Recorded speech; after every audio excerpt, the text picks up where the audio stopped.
tonight, huh? Okay, so Daily Grind, tell me about half my life ago. I was working in a minimum wage job, my first minimum wage job. I was a concession stand employee at a movie theater. I was about 17 or so. Okay, Daily Grind there is kind of, it's not exactly graphic, but it's somewhere around there at a concession stand. You're skating behind the counter, okay, you're serving all kinds of nasty detritus to people.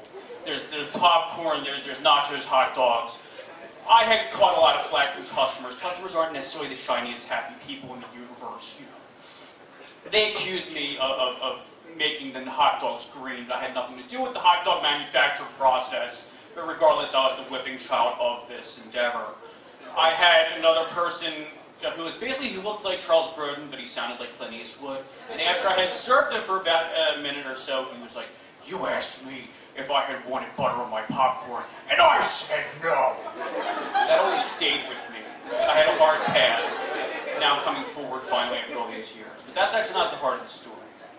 At the same time, too, I'd gone through, that was my work-based daily grind. I had a social daily grind, too, where I had difficulty with members of the opposite gender. I always had girls, in a sense, do what I call dropping the B-bomb on me. I always managed to pick out and go after the girls who had a boyfriend who were spoken for.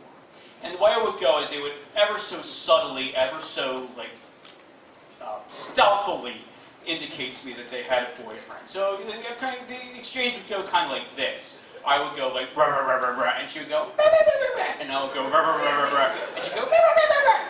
And then eventually at some point in the conversation, at that critical moment, I actually could time it after a while. It'd be like a minute or maybe 3 minutes and 35 seconds, something along those times. That rate, she would go like, my boyfriend, and then, like, you know, it was tough for me because I would find out ever so stealthily that she was spoken for. And it was a daily grind in itself at school. And I'd be like, at that point, I'd try to struggle to keep my momentum. I'd be like, brr, brr, brr, brr, brr.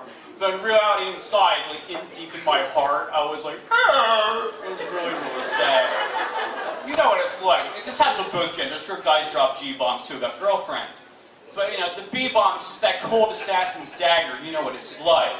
It's a Street Fighter 2, 3, and 4, and heretofore unreleased 5 and 6, and I have to put my microphone back for a second. Hopefully there won't be any mass destruction this time, but I have to simulate this. It's a Hadouken of heartbreak, basically. Street Fighter Hadouken of heartbreak. And if you don't know what a Hadouken is, because you're too cool to get the reference, and the heck with you for that, no, I'm just kidding. In any case, I've suffered many Hadoukens, a lot of KOs, Hadouken of heartbreak, it's really bad. But here's what happened. I'm going to tie these strands together. I was working, I met my first girlfriend at this job at the movie theater. And I was just sweeping the floor and such, things like that, in between bouts of receiving metaphorical fecal matter from customers. Okay, not literally. I'm taking crap, sorry, I'm just trying to be euphemistic. But in any case, feel miserable. But in any case, I bumped my dustpan against the back of the girl's shoe, and I look up, and I kind of look down again a little bit, she's kind of short. And she's a really, really nice Indian girl. She's like, "Oh, it's okay, you don't have to worry."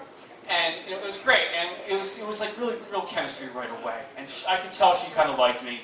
And the breaks at the job, they would fluctuate. Like one time it would be 18 minutes, then it was 14 minutes. They were changing their policies, a lot of administrative changes in administration. So at one point she's like, "We had the same 21-minute break." So we went together to the TGI Fridays on several 21-minute increment occasions.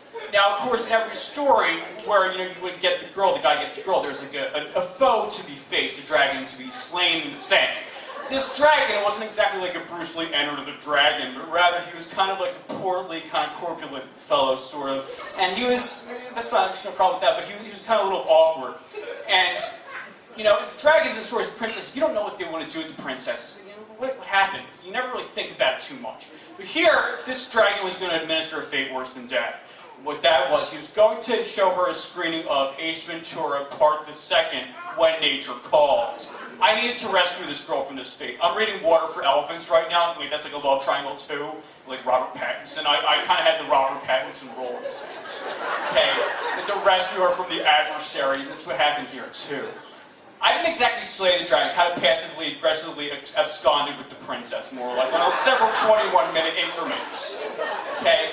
And eventually, behind a certain supermarket, I told her in like the 7th such increment, I was like, "I love you," in a puppy love sentence. She's like, "Oh my God!" And we started like holding hands together, kind of like the Hadouken configuration, but it was much more positive. Because like in a puppy love sense, we held them like together, 2 hands each, because we were so in love. It was the first boyfriend, girlfriend for each of us, significant other, you understand. Okay, but I was so happy because I had not exactly slain the dragon on this daily grind, but I had absconded away. The moral of the story, more or less, I always like to give explicitly, is, you know, like daily grind, you stick it out for long enough, whether it's on the job or social or both. You eventually do, you persevere, you eventually do succeed, and I was very happy for that. Thank you.